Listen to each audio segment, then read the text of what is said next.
Right guys, it's Capcom Tom here and welcome to another episode of the Ultimate Attacker Tournament. Today we have the last of the quarterfinal matchups, aka we will be moving into the semi-finals after today's episode, and it is between Lewandowski and MANDZUKIC, so an interesting contest coming right up. Now before we get into it, if you're looking to buy some Ultimate Team coins, go and check out Battle.com. Their link will be down in the description, one of the web's most trusted coin merchants, and if you use the discount code TCAPGUN, you'll get 5% off all your purchases, so buy your coins from there. Now before we have a look at these two players, we need to go and see what happened in the last episode between Neymar and Messi. It was a very, very tight contest, this one, and I'm actually kind of surprised by the result.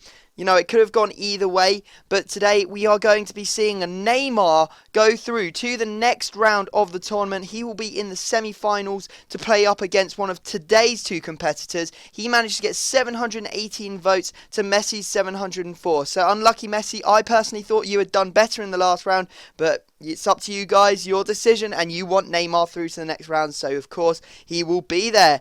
Now let's go and have a look at our two players for today. We have Lewandowski. He's 86 rated, 82 pace, 78 shooting, 64 passing, 84 dribbling, 52 defending and 83 heading. He's 6 foot, high medium work rates, 4-star skill, 4-star weak foot and the injury free trait. Then we have MANDZUKIC. He's 83 rated overall, 77 pace, 78 shooting, 62 passing, 77 dribbling, 53 defending and 88 heading. He's 6'1", has high work rates, 3-star skill, 3-star weak foot, and he tries to beat the offside trap and power header traits.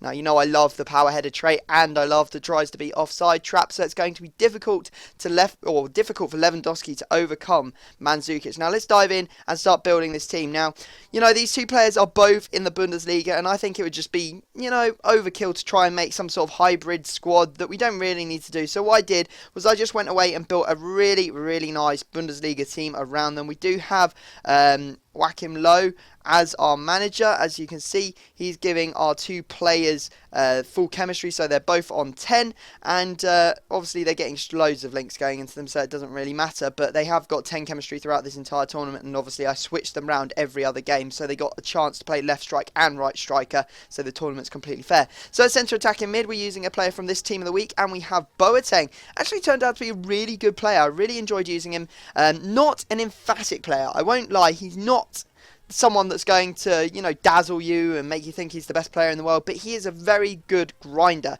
He's very good at passing, he's very good at pretty much everything. He's big, he's strong, he's fast, he does it all, to be honest. He's just the fact that he doesn't have 4-star skills and his dribbling isn't, you know, incredible. Although he does have good dribbling, it's not the sort of dribbling where you can sort of like dart in and out and round every player on the pitch. Anyway, at left mid we're going to be using a very expensive player, and we're using the Inform Royce. Absolutely amazing. Love playing with the Royce. He was one of the best players on the pitch, definitely, and he really did score a lot of goals. However, if I went back and changed this team up a bit, maybe I'd choose some creative wingers, because these two sort of stole the show a little bit, because they're both amazing. We have Robben at the right mid position, as you can see. They would just do all the work, you know, they do the dribbles, they get all the way into the box and then finish it themselves, and you know, maybe that's why Lewandowski and MANDZUKIC didn't have as good a time in this round as they did in the previous round. Now at centre defensive mid we're going to be using Schweinsteiger, really good player. Don't know if I think he's the best in CDM. I think that maybe Luis Gustavo might be a little bit better. I'd have to try them both out in the same squad to see.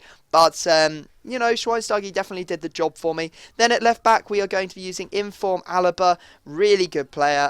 Just absolute tank. You've seen me use him before, so I won't go into too much detail. We also have Alarm, the Inform. First time I've used this Inform. Pretty good, although I can't see the point of getting it over the likes of Piszczek, because I just think Piszczek is far superior to Alarm. Although he did get very involved in the play, you know, he did push forwards, which actually I found kind of annoying, because it meant that Robben didn't go forwards. Robben held back and Alarm went up, and I was like, well, you know, Robben's there for a reason. He's there to go forwards. I don't want him back there defending, so there you go. That's my opinion on him. Then at the centre back positions we're going to be using Mats Hummels as our first centre back, obviously from Borussia Dortmund, and then the other centre back is going to be Boateng. Very strong centre back pairing. Wasn't the strongest centre back pairing I've ever used. Maybe used Naldo instead of Hummels, because he's faster and he can head and he can defend and everything. and I think it's generally better.